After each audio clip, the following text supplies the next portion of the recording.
Banking വീണ്ടും ഇതാ ഒരു നോട്ടിഫിക്കേഷൻ എത്തിയിരിക്കുകയാണ്. ഇന്ത്യൻ ഓവർസീസ് ബാങ്കിന്റെ ലോക്കൽ ബാങ്ക് ഓഫീസർ 2025-26 നോട്ടിഫിക്കേഷൻ ആണ് വന്നിരിക്കുന്നത്.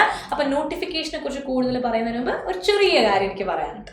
സോ നമുക്ക് നോട്ടിഫിക്കേഷനിലേക്ക് ഡീറ്റെയിൽ ആയിട്ട് പോകുന്നതിന് മുമ്പ് ജസ്റ്റ് കുറച്ച് കാര്യങ്ങളൊന്നും അറിഞ്ഞിട്ട് പോകാം. ഫ്രീ ഓഫ്ലൈൻ വർക്ക്ഷോപ്പുമായിട്ട് സൈലം ബാങ്കിങ് ടീം വരികയാണ് കേരളത്തിന്റെ ഒരുപാട് സ്ഥലങ്ങളിലേക്ക്. അതിന്റെ ആദ്യഘട്ടം വരാൻ പോകുന്നത് മെയ് 12 നമ്മുടെ തൃശ്ശൂരാണ്. അപ്പോൾ ഈ തൃശ്ശൂർ ഈ പ്രോഗ്രാം എവിടെയാ വെച്ചാൽ നിങ്ങൾക്ക് അറിയാം, ശക്തൻ ക്യാമ്പസിലാണ് നമ്മൾ നടത്താനായിട്ട് പോകുന്നത്. അപ്പൊ അതിന്റെ നോട്ടീസും ഫ്ലയേഴ്സും എല്ലാം ഇപ്പൊ പോയി കഴിഞ്ഞു, എല്ലാവരും അറിഞ്ഞിട്ടുണ്ടാവും ഞങ്ങൾക്ക് അറിയാം. അപ്പോൾ ഉറപ്പായിട്ട് നിങ്ങൾ തൃശ്ശൂരുള്ളവരും എറണാകുളത്തുള്ളവരും അങ്ങനെ വരാൻ പറ്റുന്ന എല്ലാ ആൾക്കാരും അവിടേക്ക് ജോയിൻ ചെയ്യുക. മെയ് 12 എല്ലാവരോടും ഉണ്ടാവും ഞങ്ങൾ വിശ്വസിക്കുന്നു. അപ്പൊ നിങ്ങൾക്കൊന്നും വേറെ സ്ഥലങ്ങളൊന്നും ഇല്ലേ മിസ്സേ? ഉറപ്പായിട്ടും ഉണ്ട്. മെയ് 31 ദിവസങ്ങളിൽ കൊല്ലത്ത് വെച്ചും ജൂൺ 9 പാലക്കാടത്തെ സൈലം ക്യാമ്പസിലും വെച്ചാണ് നടക്കുന്നത്. അപ്പൊ മറക്കാണ്ട് നിങ്ങൾ വന്ന് ഓഫ്ലൈൻ വർക്ക്ഷോപ്പ് അറ്റൻഡ് ചെയ്യുക. ഫ്രീ പ്രാക്ടീസ് സെറ്റുകൾ അവൈലബിൾ ആണ്. അതെല്ലാം മേടിച്ച് നന്നായി പഠിക്കാൻ സ്റ്റാർട്ട് ചെയ്യുക. അപ്പോൾ ഇനി നിങ്ങൾ തുടങ്ങിയിട്ടുണ്ട് ഓൾറെഡി, പക്ഷെ നിങ്ങൾക്ക് ഒന്ന് പോളിഷ് ചെയ്ത് മിനുക്കി എടുത്താൽ മതി, കുറച്ചുകൂടെ നന്നായിട്ട് പഠിക്കണം, കുറച്ചുകൂടെ പ്രാക്ടീസ് ചെയ്യണം എന്നുള്ള ആഗ്രഹം ഉണ്ടെങ്കിൽ ഓൺലൈനായിട്ട് നിങ്ങൾക്ക് ജോയിൻ ചെയ്യാൻ പറ്റുന്ന ഒരു ഓപ്ഷനാണ് സൈലം ബാങ്കിങ് റിപ്പീറ്റേഴ്സ് ബാച്ച്. ഇത് 5499 ആണ് ഈ ബാച്ച് ഇപ്പോൾ പൊയ്ക്കൊണ്ടിരിക്കുന്നത്. അതായത് നിങ്ങൾക്ക് ഇപ്പോഴും ബാച്ച് റണ്ണിങ് ആണെങ്കിൽ ഇപ്പോഴും സീറ്റ്സ് അവൈലബിൾ ആണ്, അല്ലെങ്കിൽ ഇപ്പോഴും ഓപ്പൺ ടു അഡ്മിഷൻ ആണ്. കാരണം ഒരുപാട് പേർക്ക് പഠിച്ചുകൊണ്ടിരുന്നുണ്ട്, മെയിൻസ് ഒന്നും കിട്ടുന്നില്ല മിസ്, അത്യാവശ്യം പ്രാക്ടീസ് വേണം, കുറച്ചുകൂടെ നന്നായി പ്രാക്ടീസ് ചെയ്തെങ്കിൽ മെയിൻസ് ക്രാക്ക് ചെയ്യാൻ പറ്റുമായിരുന്നു, പക്ഷെ അത് ചെയ്യാൻ പറ്റിയില്ല. ഇങ്ങനെയുള്ള പ്രശ്നങ്ങൾ അനുഭവിക്കുന്ന ഒരുപാട് ആൾക്കാരുണ്ടാവും. അവർക്ക് എല്ലാവർക്കും ഈ ബാച്ച് ഭയങ്കരമായിട്ട് ഉപകാരപ്പെടും. കാരണം നമ്മളുടെ റിവിഷനും പ്രാക്ടീസിനുമാണ് ഏറ്റവും കൂടുതൽ മുൻഗണന കൊടുക്കുന്നത്. അപ്പോൾ ഇനി നിങ്ങൾ പറയും മിസ് ഞങ്ങൾ ഫ്രഷേഴ്സ് ആണ്, ബിഗിനേഴ്സ് ആണ്, ഞങ്ങൾക്ക് ബേസ് വേണം. ബേസ് തൊട്ട് വേണമെങ്കിൽ നമ്മുടെ RRB PO ക്ലർക്കിന്റെ റാങ്കേഴ്സ് ബാച്ച് നമ്മൾ സ്റ്റാർട്ട് ചെയ്യുന്നുണ്ട് ഉടനെ. അപ്പോൾ അതിലേക്ക് നിങ്ങൾക്ക് ജോയിൻ ചെയ്യാൻ സാധിക്കും. അപ്പോൾ അതിന്റെ വിവരങ്ങൾ നിങ്ങൾക്ക് എങ്ങനെ കിട്ടും? താഴെ ഒരു ഗൂഗിൾ ഫോം കൊടുത്തിട്ടുണ്ട് ഈ വീഡിയോയുടെ താഴെ. ആ ഗൂഗിൾ ഫോം ഫിൽ ഔട്ട് ചെയ്ത് കഴിഞ്ഞാൽ ഞങ്ങളുടെ ടീം നിങ്ങളെ കോൺടാക്ട് ചെയ്ത് നിങ്ങളുടെ എല്ലാ ഡൗട്ടുകളും ക്ലിയർ ചെയ്യുന്നതായിരിക്കും. മാത്രമല്ല നിങ്ങൾക്ക് ബാങ്കിന്റെ കോഴ്സിനെ കുറിച്ച് കൂടുതൽ അറിയാനും സാധിക്കും. ഇനി നിങ്ങൾക്ക് ഓഫ്ലൈൻ ആയിട്ട് പഠിക്കണമെങ്കിൽ ഇപ്പോൾ റൈറ്റ് നൗ കോഴിക്കോടാണ് അതിന് ഓപ്ഷൻ ഉള്ളത്. കോഴിക്കോട് വെസ്റ്റ് ഹിൽ ക്യാമ്പസിൽ ഓഫ്ലൈൻ ക്ലാസ്സസ് റൺ ചെയ്യാൻ തുടങ്ങിയിട്ടുണ്ട്. സോ ഇപ്പോഴും നിങ്ങൾക്ക് ഓപ്പർച്യൂണിറ്റി ഉണ്ട്, മാക്സിമം അത് യൂട്ടിലൈസ് ചെയ്യുക. ഉടനെ തന്നെ വന്ന് ജോയിൻ ചെയ്യാം. ഒരു ചെറിയ ഇൻവെസ്റ്റ്മെന്റ് കൊടുത്ത് നിങ്ങളുടെ ബാങ്കിങ് കരിയർ നിങ്ങൾ സെറ്റ് ചെയ്യാം. ഓക്കെ, അപ്പോൾ ഇനി നമുക്ക് നേരെ നോട്ടിഫിക്കേഷനിലേക്ക് പോകാം. സോ നോട്ടിഫിക്കേഷനിലേക്ക് ഡീറ്റെയിൽ ആയിട്ട് പോകുമ്പോൾ നമുക്ക് കാണാൻ പറ്റുന്നത് ഈ public sector, leading public sector ബാങ്കിന്റെ ലോക്കൽ ബാങ്ക് ഓഫീസറിന്റെ ഇത്തവണത്തെ വേക്കൻസീസ് എന്ന് പറയുന്നത് 400 ആണ്.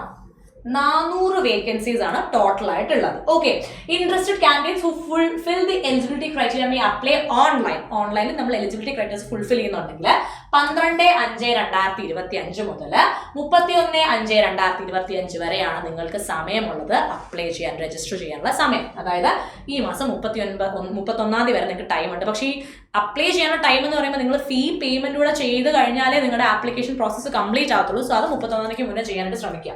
അപ്പോൾ 12 ഇതിന്റെ ആപ്ലിക്കേഷൻ, ഓൺലൈൻ ആപ്ലിക്കേഷൻ സ്റ്റാർട്ട് ചെയ്യുന്നത്.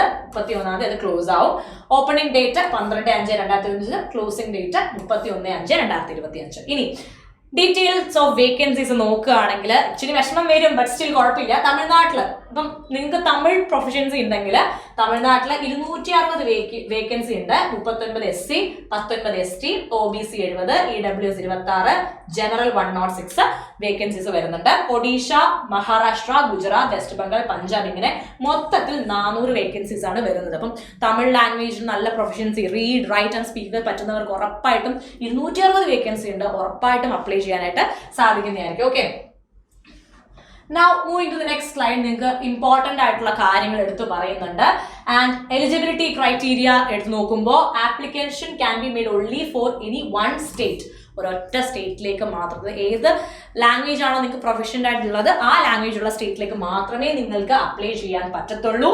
And intended apply should ensure that they fulfil the eligibility criteria specified here in below before apply. അതായത് പ്രൊഫഷൻസി ഉണ്ടോ നോക്കിയിട്ട് വേണം നിങ്ങൾ അപ്ലൈ ചെയ്യാൻ. Okay, and then the eligibility criteria specified here are basic criteria for applying the post. ഏറ്റവും basic ആയിട്ടുള്ള കാര്യങ്ങളാണ് ഈ പറയാൻ പോകുന്നത്.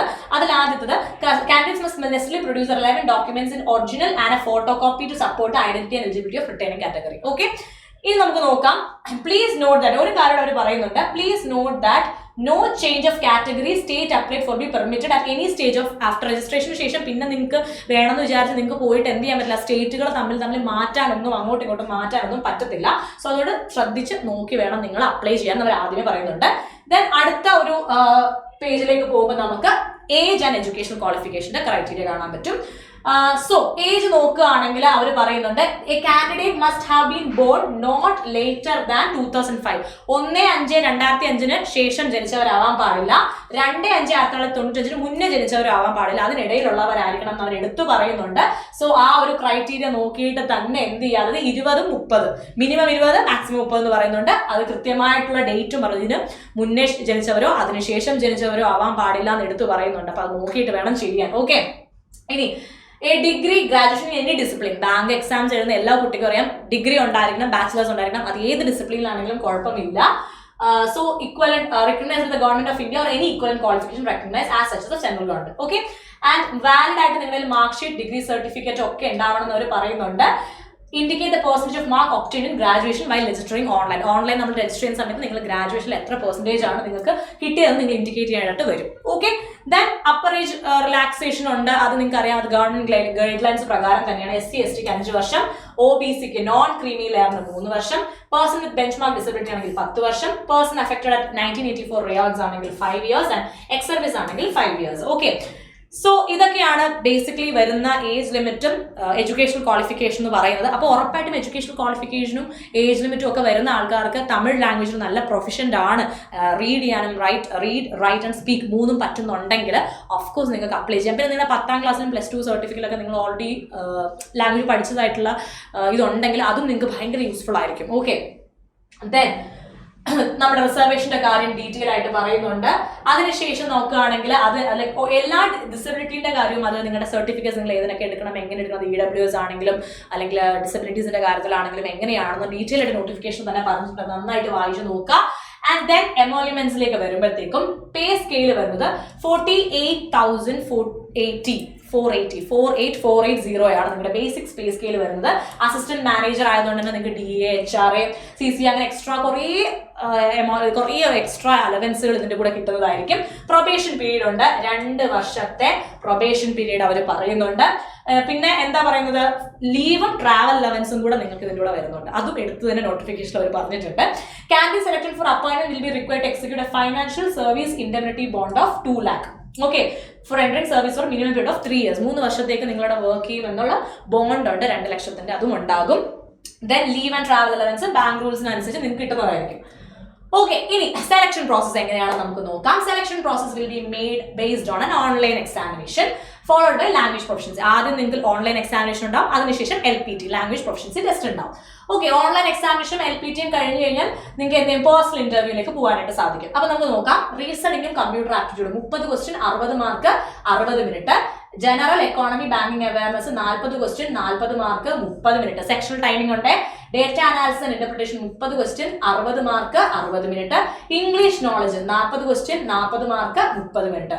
Total 140 questions 200 marks and 3 hours ആണ് നമുക്ക് ടോട്ടൽ വരുന്നത്. അപ്പോൾ 4 സെക്ഷൻ ആയിട്ട് 140 ഒബ്ജക്റ്റീവ് ടൈപ്പ് ക്വസ്റ്റ്യൻ നിങ്ങൾ നേരിടേണ്ടതായിട്ട് വരും. 3 മണിക്കൂറാണ് ടെസ്റ്റിനുള്ളത്.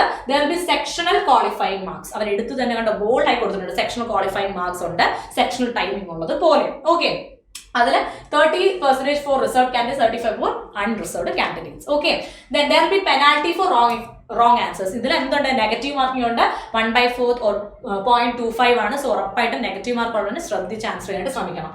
അപ്പോൾ ഇതാണ് പറയുന്നത്. ദെൻ നമ്മുടെ ലാംഗ്വേജ് പ്രൊഫഷൻസി ടെസ്റ്റിന്റെ കാര്യം പറയുമ്പോൾ reading, writing and speaking in the local language of the state applied for the candidate short list. അപ്പോൾ നിങ്ങൾ ഏത് സ്റ്റേറ്റിലേക്കാണോ അപ്ലൈ ചെയ്യുന്നത് ആ സ്റ്റേറ്റിന്റെ ലാംഗ്വേജ് നിങ്ങൾക്ക് നന്നായിട്ട് അറിയണം എന്നുള്ളത് വളരെ ഇമ്പോർട്ടന്റ് ആണ്.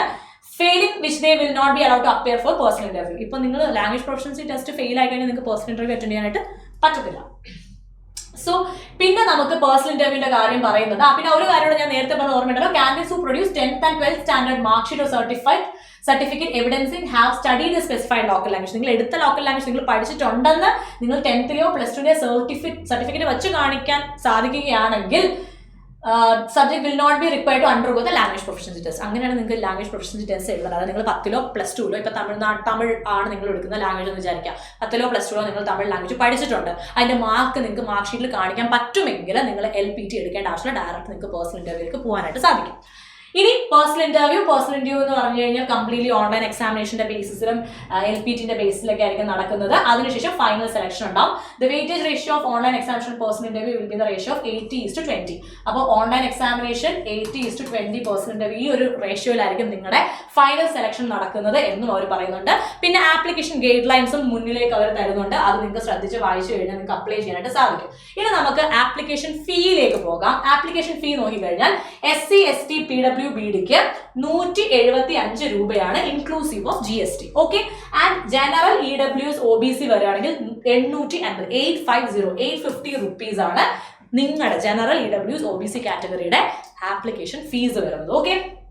Application once made will not be allowed to be withdrawn and fee once paid will not be refunded. Application ഒരു തവണ കൊടുത്ത് ഫീസ് കൊടുത്തു കഴിഞ്ഞാൽ പിന്നെ റീഫണ്ട് ഒന്നും ഇല്ല. അതുകൊണ്ട് നിങ്ങൾക്ക് അറിയുന്ന ലാംഗ്വേജ് ഏതാണോ ആ സ്ഥലത്തേക്ക് വേക്കൻസി നോക്കി അപ്ലൈ ചെയ്യുക. ലാംഗ്വേജ് പ്രൊഫഷൻസി ടെസ്റ്റ് ഉണ്ടെന്ന് മനസ്സിലാക്കുക. അത് നിങ്ങളുടെ സർട്ടിഫിക്കറ്റിൽ ഓൾറെഡി അത് ലാംഗ്വേജ് പഠിച്ചിട്ടുണ്ടെങ്കിൽ ഉറപ്പായിട്ട് നിങ്ങൾ അത് അവനെ അപ്ലൈ ചെയ്യുക. ആപ്ലിക്കേഷൻ ഫീസ് ഞാൻ പറഞ്ഞിട്ടുണ്ട്. SC ST PWBDക്ക് 175ഉം ജനറൽ EWS OBCക്ക് 850 ആണ്. Online മോഡാണ് payment. സോ അതനുസരിച്ച് നിങ്ങൾ പേ ചെയ്യുക. നന്നായിട്ട് നിങ്ങൾ പ്രിപ്പയർ ചെയ്യുക. ഓക്കെ. ഈ നോട്ടിഫിക്കേഷൻ ഒരുപാട് ഗൈഡ് ലൈൻസും കാര്യങ്ങളും മറ്റും തുടരെ പറയുന്നുണ്ട്. അതെല്ലാം നിങ്ങൾ ആപ്ലിക്കേഷൻ എന്തൊക്കെ നിങ്ങൾ നോക്കണം, എന്തൊക്കെ കൊണ്ടുവരണം എന്നെല്ലാം പറയുന്നുണ്ട്. അപ്ലൈ ചെയ്യുന്നത് എങ്ങനെയാണെന്ന് പറയുന്നുണ്ട്. അതെല്ലാം നോക്കുക. അപ്പോൾ അടുത്ത ഒരു നോട്ടിഫിക്കേഷൻ വീഡിയോയുമായിട്ട് വീണ്ടും കാണുന്നവരെ എല്ലാവർക്കും ബൈ.